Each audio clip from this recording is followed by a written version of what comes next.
Welcome, everyone. Welcome, everyone. We'd like to get started. So, my name is Isabel de Sola. I'm a senior advisor to the UN Secretary General's high-level panel on digital cooperation. And it's my great pleasure and an honor to moderate this panel called Bits and Bytes, Creating an Agile Governance Framework for the Digital Economy. And I have with me, as you can see, a row of very distinguished speakers from different walks of life, regions, and sectors. And we have a very challenging panel in front of us, because to talk about the digital economy nowadays, about how to manage it, how to govern the digital economy, ensuring ensuring consumers' rights, protection of society, but also freedom and space to innovate, business dynamism. This could take us hours and hours. And I want to kick us off by just sharing a few preliminary thoughts of where I think that there is agreement and where perhaps this panel can dig in on the questions or the debate about the digital economy. So we saw a few months ago on Singles Day a new record for the digital economy. So a certain online platform in China surpassed all of its previous records and in 24 hours sold more than 30 billion online. So the promise of the digital economy is quite clear, bringing small, medium-sized entrepreneurs online, digitizing the analog economy. These things hold great potential to bring economic growth and prosperity, to bring greater purchasing power and empowerment to citizens around the world. On the other hand, we've entered a phase where there's more questions about how the pace of the digital economy is reaching consumers and entrepreneurs. So the benefits are there, but are they evenly distributed? Is it inclusive? We're also wondering whether the digital economy is having some consequences, unexpected consequences that society needs to manage better. And so we've gathered these panelists here to talk a bit about that. And I want to kick us off with questions around prosperity and inclusivity. And I'll turn first to Carl, who I think needs no introduction, to ask a philosophical question, really, which is, we do want economies to be more inclusive. We agree on that point. But why would the digital economy be any more inclusive than the analog? And can we expect there to be more fairness, more inclusivity in the digital economy than what we have around us in the physical world? Well, it remains to be seen, but I think it will be the case. If you look at where we are, I think we are in the beginning of the digital age. We are leaving the industrial age, but we are in the very early stages of it. I think the digital age so far has far better potential for inclusiveness than the industrial age had.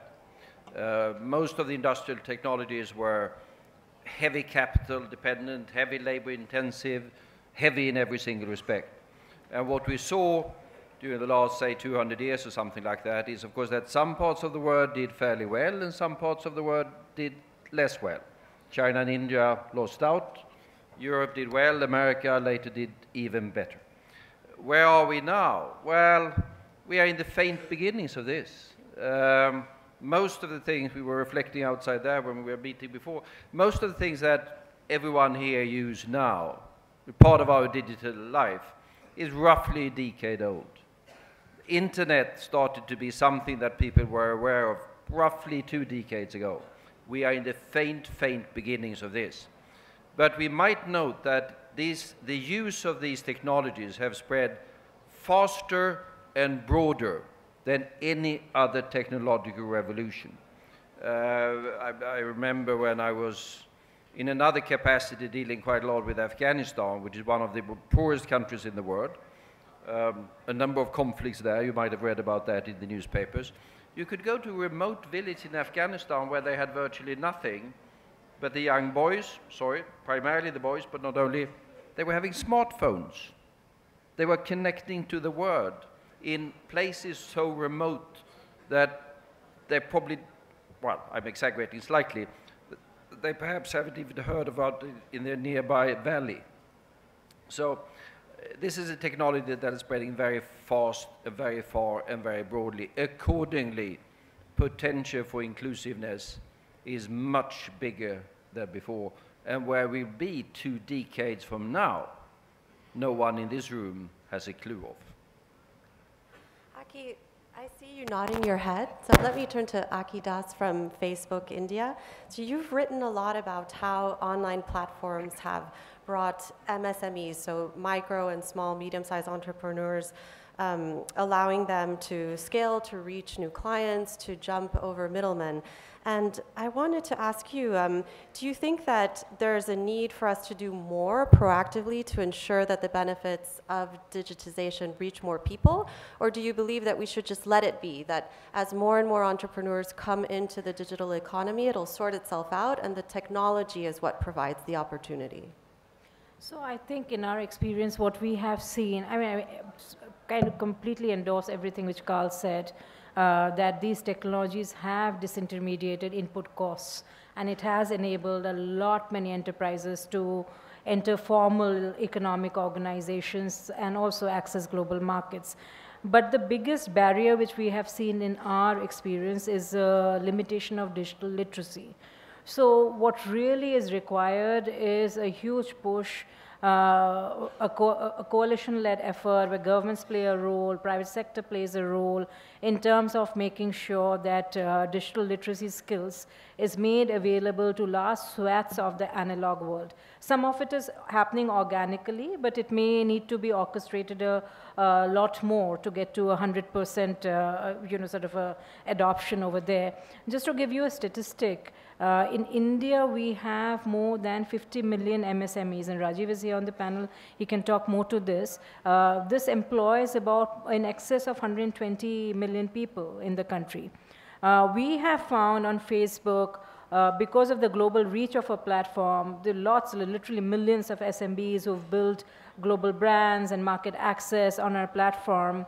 And our recent research, which we've put out, also shows that 250 million people across the world are connected to a small and medium business which has presence on Facebook, which is a pretty staggering number in terms of what it can do to lift the profitability of these enterprises and also the ability to create jobs and growth. So if we have to pick up one issue where we need to do more, like what is that do more thing? I think the main area is to make sure that we are investing a lot more in terms of providing digital literacy and also investing a great deal of thoughtfulness and energy in terms of local language content development when we look at digital literacy, because very often we have this sort of the global north view where you try and approach digital literacy in a linear way from a linguistic perspective, but we just need to be more creative in terms of how we bring local adaptations. The second thing, which is I think very unique both to India and South Asia, and this is something which I've seen across the South Asian region, is because of historical cultural hierarchies which we have had, there have been lots of barriers which have existed for women to participate in economic organization or in organizing effectively, and digital technologies have actually helped in breaking down barriers and giving them more of a level playing field to go and participate in this. Okay. Thank you. Thank you. And the example of India, I think, is a good one. And I wanted to turn to Rajiv, because Rajiv has also studied and written extensively about how India's economy is a tapestry of micro and small enterprises. And that has advantages and disadvantages. So one of the disadvantages that you've written about is low productivity and therefore wages in certain sectors of the Indian economy where there is a high prevalence of MSMEs, which is basically, I guess, all of the sectors practically. So Rajiv, from the point of view of Niti Aayog and the objective of transforming India, what are some of the nuances to this happy story about many young or small entrepreneurs coming into the digital economy and lifting themselves up? Do you think that there's a greater role for policy in either preparing the entrepreneurs, as Aki has described, or in creating a level playing field for them, or in other ways? Yeah. Thanks, Isabel, and great to be here. I think, let me first just make a very general point, which is that unlike the previous technologies, the big feature about the digital technology is that it's principally asset light. And so in that sense, it is by nature in some sense more inclusive, at least the use of it, than other technologies like capital goods, etc. So that's one thing which will prevent, or which should prevent a big global divide from emerging, as it were. And because other countries, the poorer countries, have greater access, as it were, to this form of technology. That's one. And two, I think within India, within country, there is now much greater consciousness about not letting the digital divide get exacerbated further. And what we have found in India, and Niti Aayog is at the forefront of it, is that the government's responsibility is at the moment principally to provide the infrastructure needed to reach out to, whether it's the MSMEs or it's the rural, the peasantry or the farmers or the people, etc. So, and that infrastructure, for example, under the Digital India program, we are now committed to provide optic fiber to 250,000 clusters, villages. And we've already covered about 150,000. The rest will be covered in the next 1 year. And now from there, you can then spread to all the villages. Now, what that does is two things. One, it enables us to get a much better real-time feedback on the policies that on the ground that you're trying to implement. And and any system which improves its feedback mechanism is a much better system in terms of delivery, also in terms of accountability. And that's the first part of it, and you can elaborate on that. Along with that, you've got about now more than 100, I think 300,000 community service centers where people can access all the digital infrastructure for various services and so on. So that's the second part. The third part, of course, is that you've got the delivery of public services now, which can be more automated and can be more transparent and digitally driven. So that's greater inclusion. And finally, let me say that with what you're talking about, inclusion will be a little later, in some sense, that how do we improve productivity and, let's say, the return on the field and the yields in the farmlands, etc. But the cost of hardware is coming down so rapidly that you can now use sensors on your fields to optimize the water and the and the nutrients and etc. all of that, so that the cost of production, whether it's in agriculture or in or in the secondary sector, the manufacturing sector, can be brought down without with the use of this technology, so that these enterprises, these farms become more competitive, more productive, and therefore the incomes can grow up. So digital economy, I think, holds an amazing prospect to improve the condition of the bottom of the pyramid, because it's access there, it can reach there, and it can bring the feedback, plus also improve their own, give them the tools, as it were, to improve their productivity as we go forward. Yes, I think thank you for reminding us as well about the potential impacts of the digitization of the analog economy. And I want to come back to that in a moment. I wanted to turn to Kathy and then Scott to talk a little bit about ensuring security or ensuring consumers' rights and protection online, because that's at the basis as well of our enthusiasm for the digital economy, is that we feel safe there and we feel that we can explore its potential. So I wanted to ask Kathy a question about roles, and what can we reasonably expect, do you feel, from corporations in terms of ensuring the security of users and of the networks?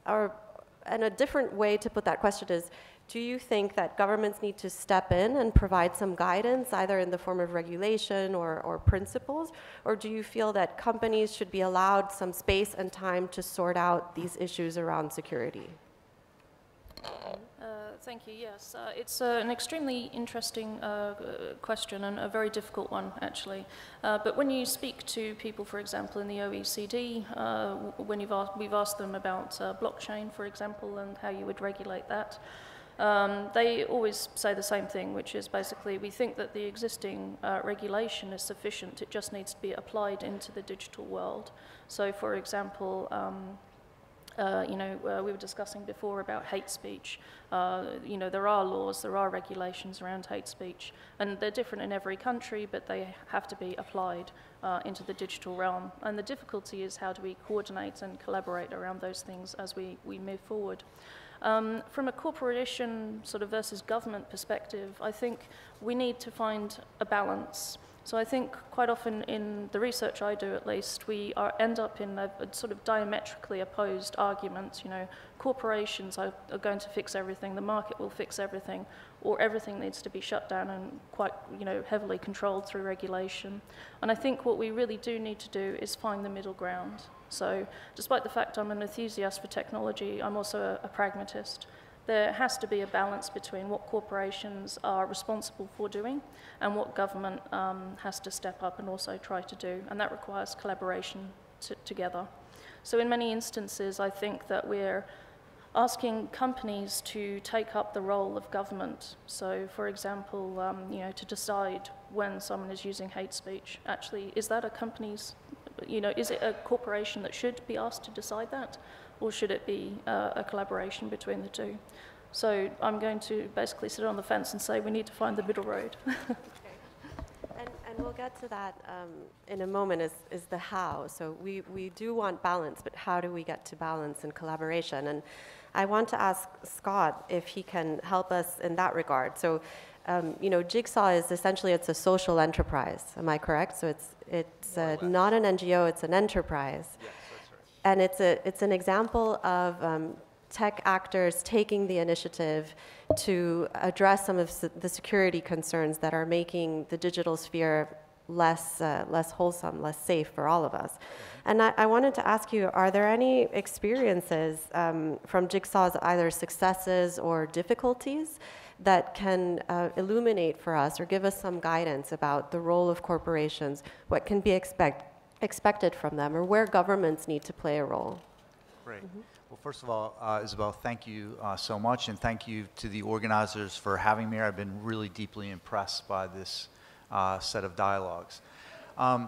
Jigsaw is a unique organization within the Google Alphabet family, because we don't only look at Google's platforms. We really are looking at the internet as an ecosystem, and that ecosystem is the one in which we all operate and thrive. And so it's up to us as companies to help to keep that ecosystem clean. We don't want a toxic environment on the internet where people feel that they are being attacked or abused or whatnot, that goes much beyond hate speech, for instance. So the way in which we approach these set of challenges is to work with, I'll just give you a quick example. We look at these challenges through typically a geopolitical lens. So we haven't looked at like criminal activity. But since the internet has been with us, there have been hackers who look to earn profit through black hat hacking, through commercial, sometimes gaming threats. These haven't been threats that people have seen as typically undermining all of society. They're just they're on the edges, they are taking money, but this is a criminal enterprise. But in recent years, these threats have evolved, where on the deep and dark web now, for $100 or less, you can secure DDoS attacks to censor people. You can find services now to attack your political opponents for $5,000 to $10,000 in various ways, where you can create tools to harass people online at scale. These are the types of threats that I think the tech companies and Jigsaw in particular is looking to address and redress, where the policy solutions may be lacking at the moment and can't catch up. And so what Jigsaw's approach is to work with those who are most deeply affected by the set of security challenges that are facing them online, whether it's investigative journalists, human rights activists, working closely with them to understand what the nature of the threat is, and then to develop solutions to protect them. Hopefully those experiments then inform policymakers about some of the ways in which we can address this more fulsomely at scale in our respective societies. And I think that's a really helpful point, Scott, is about working closely with the people who are most affected. And we've heard from Kathy, so we want balance, we want to work closely with people who are most affected. And I wanted to ask Aki how that plays out in reality for a company like Facebook. So more and more the online platforms or the intermediary companies are being asked to collaborate with governments in objectives that relate to safety and security. And I wanted to know, from your point of view, what do you believe can be reasonably expected of corporations when they get these requests from governments? What would help the collaboration with other actors? And what are your expectations actually of your partners across the table? So I think this is a very relevant question. All platforms have their terms of services which lays down certain community standards, which I think it's across the board, all platforms provide for this, where there's very clear iteration that what kind of speech will not be tolerated on the platform. These are normally built to international standards, definition of hate speech, prevention, and also serious crime. I can tell you what we've been working on as a company, as a platform. So Facebook is about authentic identity, which we think provides a higher degree of insulation because there is very little incentive for a person to be non-authentic then. And if you are, then our processes work in such a way that fake accounts get detected because either our community reports it to us, or there are various signals which we study which make up the characteristics of a fake account, and then these get kicked off the platform. So that is I think, a very important safeguard in terms of making sure that the graph is clean, in terms of relatively clean. The second thing is that there are two ways in which problematic content gets reported to platforms like Facebook, and as it would get reported to other intermediaries as well.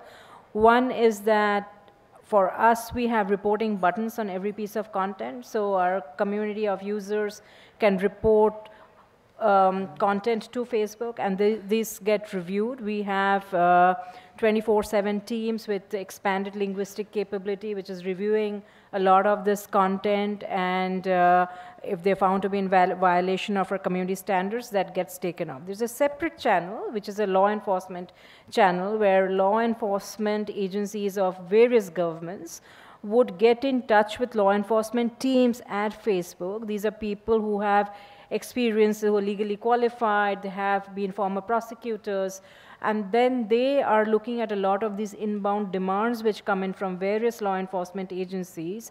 These requests and demands from law enforcement agencies are tested against international standards violations, local law sufficiency, whether the legal demand is valid or not.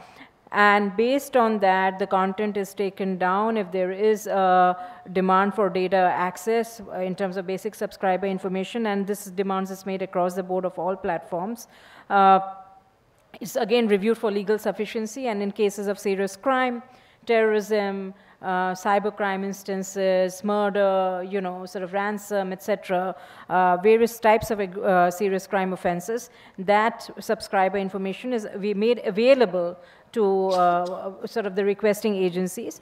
The most important principle over here is the transparency principle, right, which is why all these intermediaries, if you would see, we do this, Google does the same thing. We bring out these transparency reports every 6 months, where we give the quantitative breakdown in terms of what was the number of requests which came in from a country, for instance, what was the level of compliance in terms of disclosure, and what were the content takedowns. The transparency report reflects and reports on the law enforcement channel. It does not talk about the user channel, because that just literally goes into millions of pieces of content which get reported, and it's not something which we report out, but the law enforcement stuff does get reported out. And this is critical, is transparency. And it brings me to the question of how we get these things done. So you've given us an example, you know, where there are processes or steps that are taken and there are certain underpinning ideas or values. And the Secretary General's panel on digital cooperation is driving exactly at that. So what are the models or the mechanisms for collaboration to manage some of these risks? And also, what are the values underneath them? And I wanted to turn back to Carl on that note. So Carl was the chair of the Global Commission on Internet Governance. I have the report here. And I was reading it in preparation for this panel because this report made the fundamental point about having, on the one hand, multi-stakeholder approaches to manage the risks of the digital economy or of the digital sphere in general, on the one hand, but then also of using all kinds of different tools, from soft tools of principles and norms to also considering harder tools of governance like legislation or new institutions. So Carl, I wanted to ask you to tell us a little bit about that, and also if you could describe some of the trade-offs. So on the one hand, Scott mentioned the pace of change is so fast, governments are having a tough time keeping up. If we're multi-stakeholder and inclusive, does that mean that we will move too slow? It's hard to get consensus with a very diverse group. Or if we use soft tools such as norms or principles or transparency as described by Aki, will that, does that allow for some arbitrariness or some patchwork in the implementation? Good question, as we normally say, but let me stop by saying that if we look back on the previous, say, 2 decades, I think we must say that the multi-stakeholder model, which is what we've had, has served the world extremely well. It has facilitated this truly fantastic revolution that we've seen. Are there any drawbacks? Is it less agile, as you said? I don't think it is. I think it is fairly agile, because it means that all of these different stakeholders, they have a stake in it. They take responsibility. They observe what's happening. They take initiatives. Some of them fast, some of them slow. It doesn't require, there is not a formal mechanism that everyone has to agree on everything. It moves forward in a rather dynamic fashion. So I think it is agile. Its track record of managing the entire thing has been astonishingly good. Does that mean that it's perfect? No, it doesn't. There's clearly now a pressure for increased state role when it comes for, say, in the UN process, an agreement on norms for state behavior on the net. That's clearly a state responsibility. We discussed hate crime. Well, that's criminality. The state has a fundamental responsibility for law and order, be that offline or be that online. And there is a huge area that needs to be tackled in terms of international legal cooperation. In which jurisdictions are which things going to be done in order to counter criminality and other things. There's a huge amount of things that needs to be done on the state level.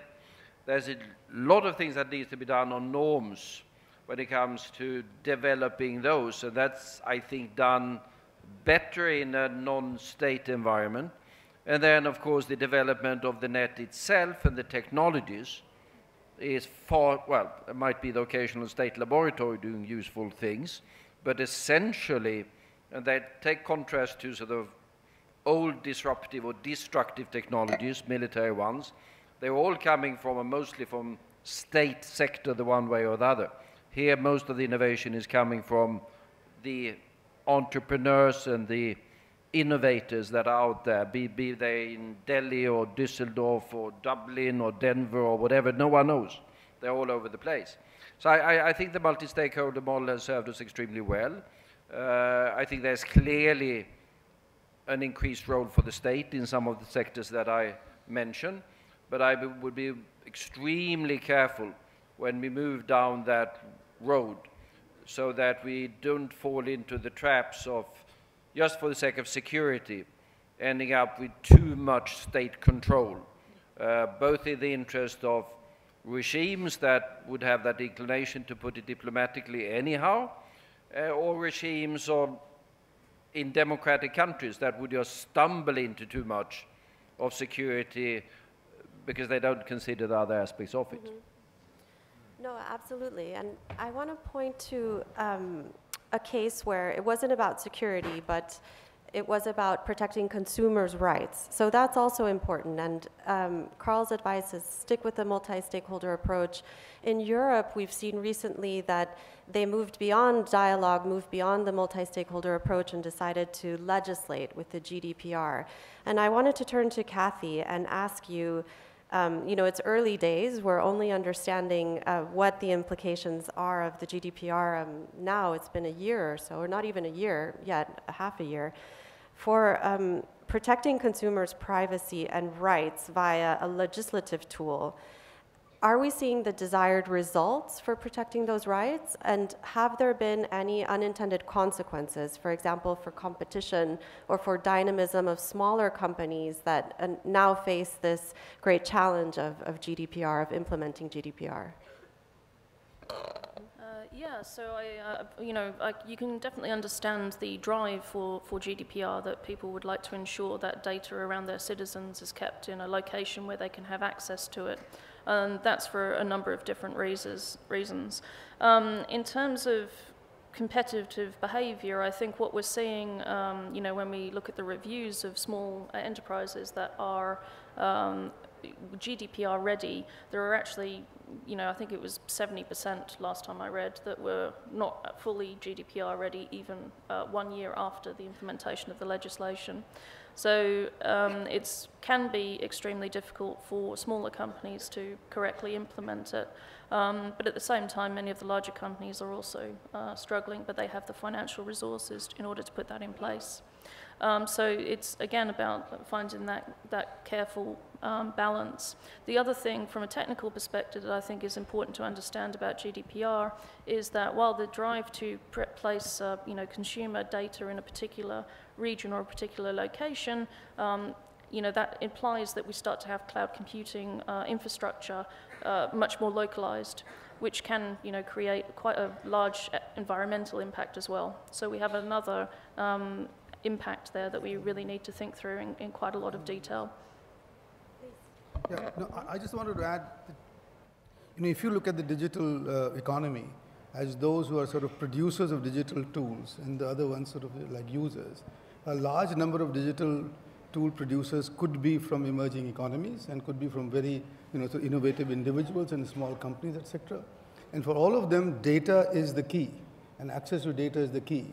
And therefore, if you've got a legislation which makes huge restrictions on this access to data, then it is in some sense a stumbling block for the growth of the digital economy. And what we've noticed here in India, that you can actually get in, you can really not have such a strong legislation, because now you have the option of what is called differential privacy, which you can therefore, what you can do there is use digital technology to try and convert individual data into, if you like, anonymous data or in generic data, where individual privacy is not compromised, and yet you make the data available to those who are wanting to test their algorithms or train their algorithms. I think that's important, and I think this is where we need that digital cooperation, to go forward, as to what is it that will prevent the rise of, if you like, non-tariff barriers to access to data. And because, countries like India would be hugely tempted to go that route if we see that this is happening in advanced economies, because then we would be the creators of the largest amount of data going forward.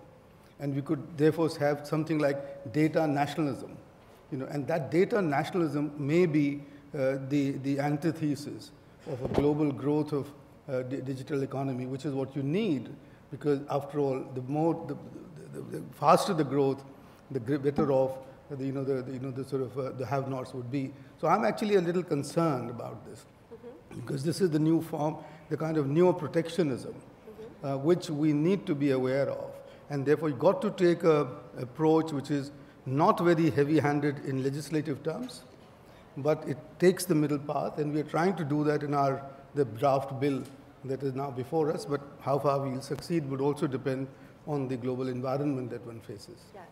And you're referring to India's upcoming data protection bill? Yes. Right, so this is a preview perhaps of a third way. I No? think so, because I think the two extremes of the US, which depends entirely in some sense on self-regulation by corporates or data collectors, and relies on their better judgment. And the other extreme, the EU, which is coming down with the legislation, which, as Kathy said, even the large companies are finding it difficult to be compliant with. If you could take the midway, and if you could have the bill calls the Sri Krishna Committee, sort of when the report sort of talked about, informed consent and data minimization and structured enforcement rather than a blanket enforcement. I mean, those are some of the features that if you introduce in that bill. But as I said, there's a great pressure at the moment on the legislators to say that why would you make yourself open in some sense to data data encroachment and not protect your data because you will be the generators. But I think there is a midway, and I think that is a midway which should be explored even by your commission, as it were, because that would make for digital cooperation as opposed to, if you like, data protectionism, for want of a better word. And just before we open up to questions from the audience, I want to turn back to Scott again. So we're talking about collaborative approaches, cooperation, and Jigsaw, on the one hand, it's an independent initiative. It's tech actors who were proactive and stepped into this field. And I wanted to hear from you a little bit more about that. You told us about your thoughts on the role of private initiative in this space that can be quicker sometimes than government. Do you think there are some pitfalls, though, if you act alone? Or do you have any lessons for us about cooperating across the table with government, civil society, or, as you mentioned, with actors who are very close to these issues? Yeah, so again, I think unfortunately, Jigsaw is a unique organization that has been put together as an incubator where rather than policy being the lever that we pull, we're pulling the technology lever. But in order to have impact, we have to work with lots of different players. So as I mentioned before, whether it's policymakers or NGOs or local activists, understanding the problems that we're trying to solve are coming from that signal. And one of the things that I would like to see is other companies, other big companies, creating these types of incubators that we can then collaborate with. Because the fact is that as an incubator, we're mostly technologists. We're mostly software engineers going out into the field to talk to the people, So if we want to solve problems related to violent extremism, we're going to go out into the field and talk to ISIS fighters about the relationships they have with their phones. And we can do that because we're a little bit separate from Google, per se.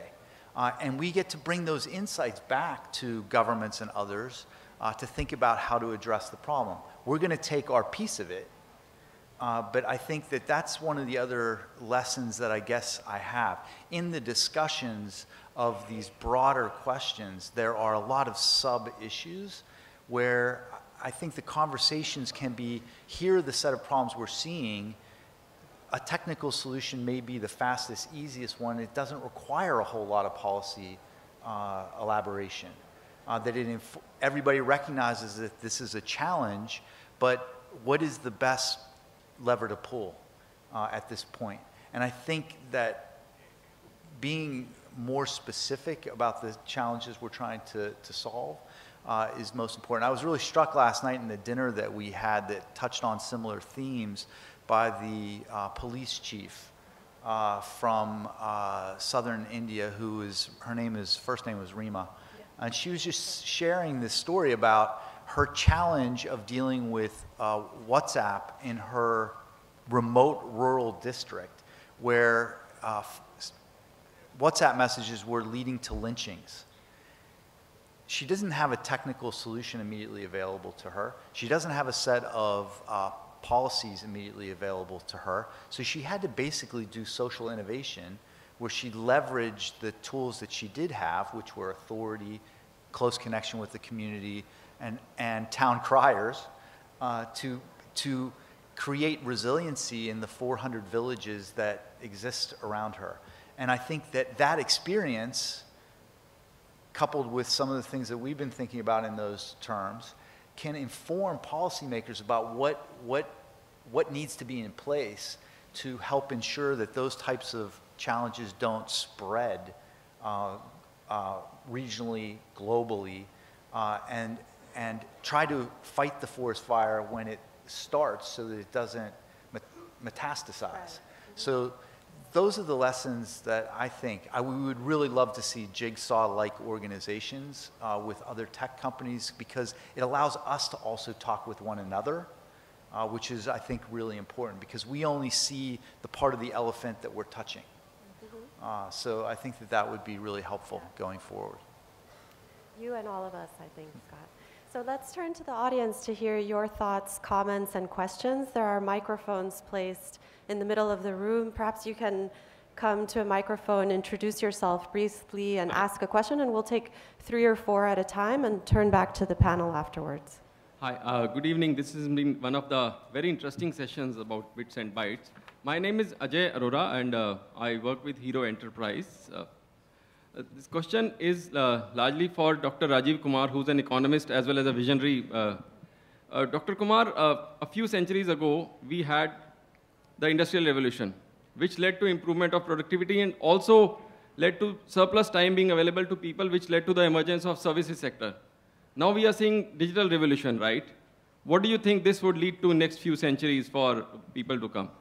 Thank you. Let's go to the center of the room. Thanks. It's Meriden Bral from the Lowy Institute. I just wanted to ask what the panel thinks of the idea of a tech Cold War, battle for supremacy between China and the US. To the extent that you think that's the case, what does that then, where's that going, and what are the implications for these questions of governance globally for digital and cyber? Thank you. Thank you. Again, sir? Yeah. I'm Mejanal Chakravarti, and my question is a little contemporary. Last night I heard Mr. Amit Sharma and Prannoy Roy on the NDTV, and they spoke of China and the United States really dealing with the subject of bits and bytes, and which is really artificial intelligence. Today there are 330,000 robots in China, 220,000 in the United States. Now, when you expand what you're talking, I mean, so all of you spoke about the beautiful ways in which you need to protect, except Scott Carpenter, who really brought out some issues which were there. How exactly are you going to lay down the rules for things reaching a point where someone sits in a room and uses all this? I mean, say Elon Musk has spoken about it, so has the Facebook chairman has spoken about it, that these people can really beat all the humans. You may be having some robots sitting over here after some times with bits and bytes.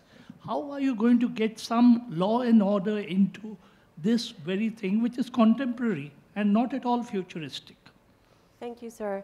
Let's take one more question. Over here. Thank you. I think the gentleman in the suit, and then we'll turn back to the panel for 1 minute. I'm here also. Okay, so 2 more questions. Thank you. Our friend in the white suit, and then here in the front in the dark suit. So my name is Dr. Bright Gamali Maudo. I head the cybersecurity services for internet solutions in Kenya and Africa. So just hearing about what we're talking about, I'm trying to understand what India is trying to come up with the data protection law. Is there any kind of sensitization to data processors and data controllers to actually include blockchain and be able to actually make sure that data that is being secured by people is not just technology-based, but also people-based? Because awareness seems to be a very big problem when it comes to cybersecurity. I hack computers every week as a job, legally though. It's not illegal. And what I keep on saying is the same thing that we keep on telling people. They always think about one thing: buy firewalls, buy some sort of technology. But the people aspect of things, I believe there's a lot of awareness that is not being done. when it comes to that.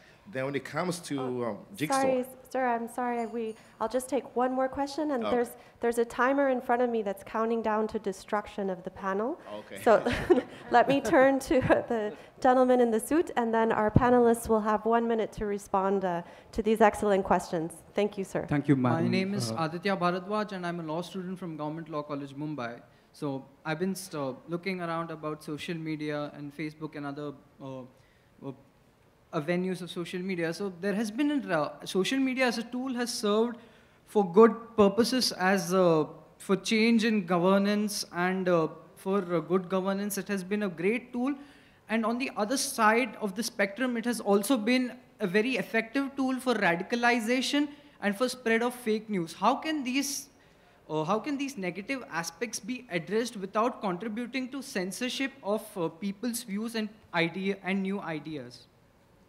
Excuse me, could I just barge in and ask a small question? Somebody got the camera there. All right, but if when Samir comes to kick us off the panel, we'll remember you, sir. Please. So basically, my question is related to hate speech, and we have Anki Das here from the Facebook. And to just contextualize it, we saw what happened in Myanmar and in Philippines, where hate content was amplified because Facebook became an echo chamber of a lot of hateful views.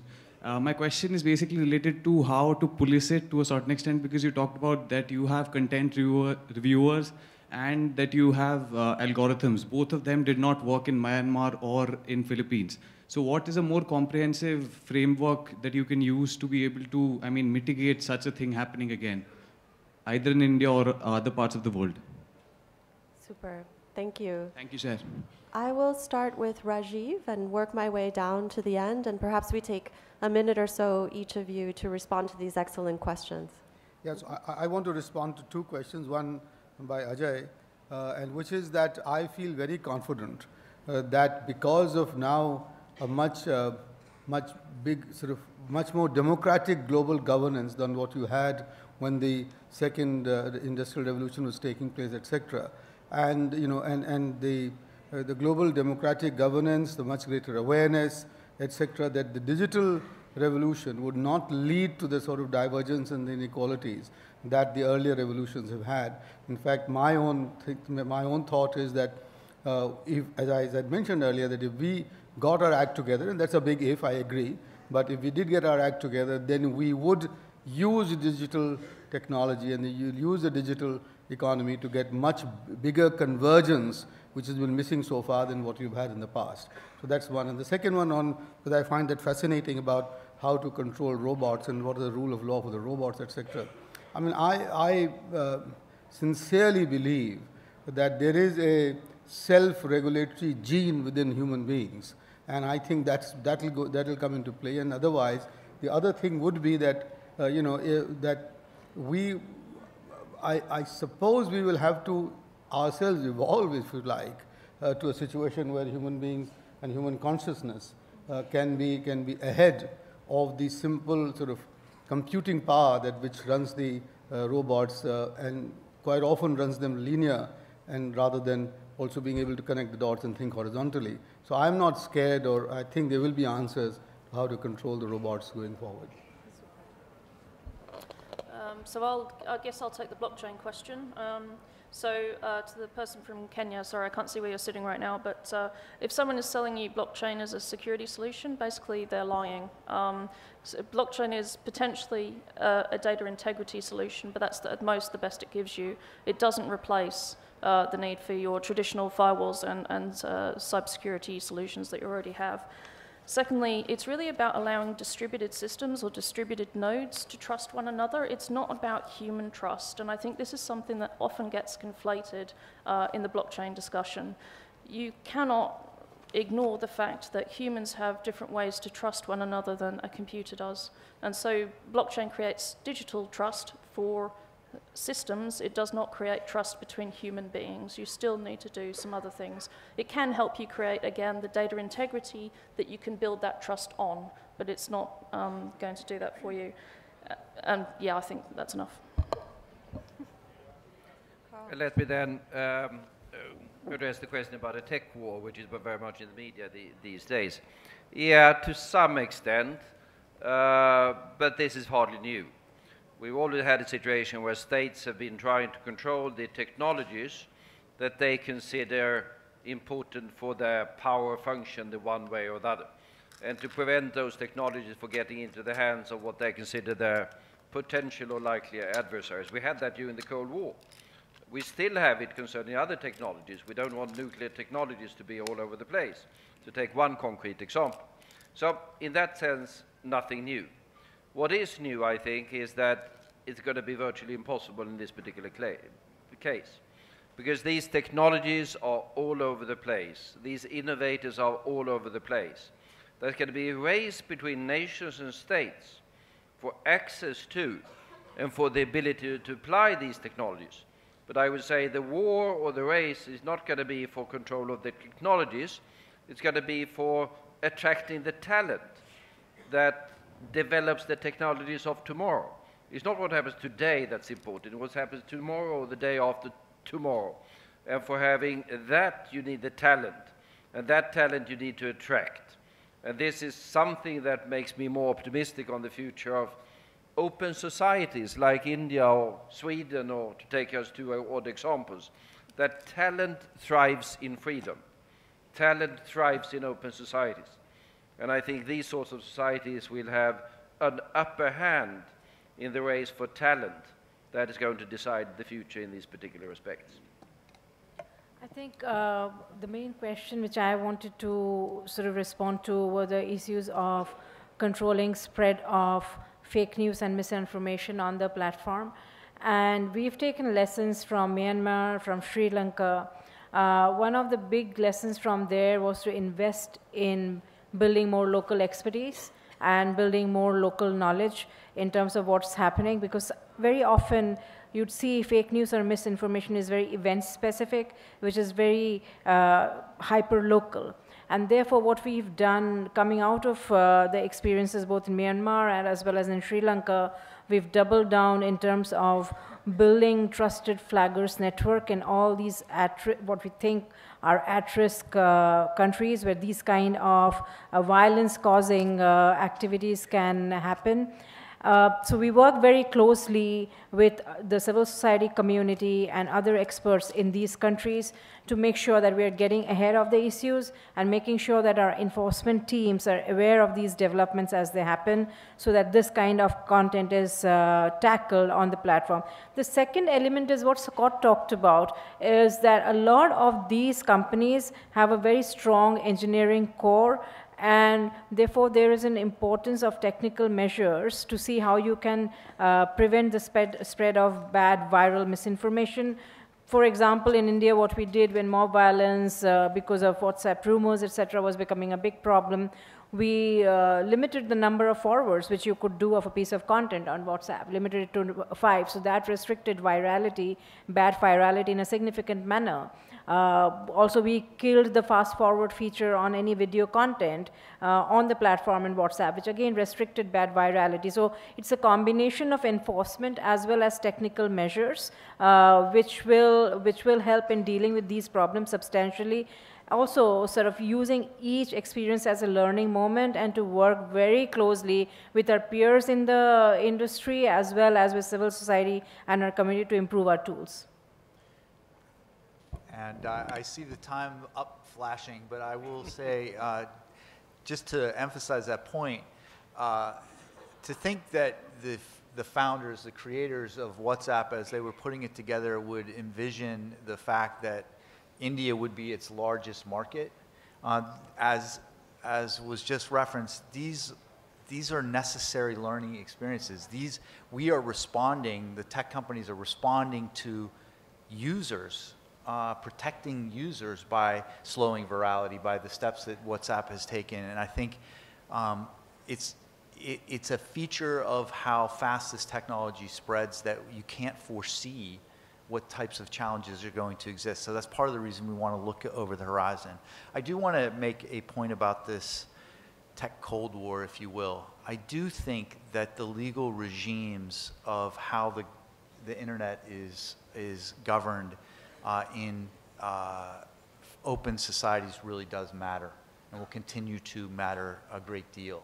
And I think that, as Carl mentioned, it's the creativity of the talent that exists in our companies that I hope will continue to attract the best and the brightest because they want to participate with us in helping to create free and open and vibrant societies and develop technologies that limit some of these negative externalities that we've been discussing today. And that's a great note, I think, to invite all of us to continue the conversation on. You know, there's obviously much more to be discussed. I want to thank the excellent questions that were submitted to us and invite this conversation to continue. Carl mentioned that when he was finishing up this excellent report, that the notion of blockchain was just coming into currency, and that was 2 years ago. So when we reconvene here at Raisina Dialogue next year, the panorama may have changed again for the digital economy, and we'll need to again come together to think about these issues through dialogue, and then hopefully with trust we can collaborate around them and find solutions. And I also hope very much that you will join the conversation of the UN Secretary General's panel. Our consultation is open until the end of January. I invite you to visit us at digitalcooperation.org to submit your ideas. And I hope that somebody next year will raise our report and say, hey, here are some great recommendations that took the inputs not only of our panelists, but also of all these bright minds and leaders gathered here. So join me in a round of applause for the panelists. Thank you, Isabel.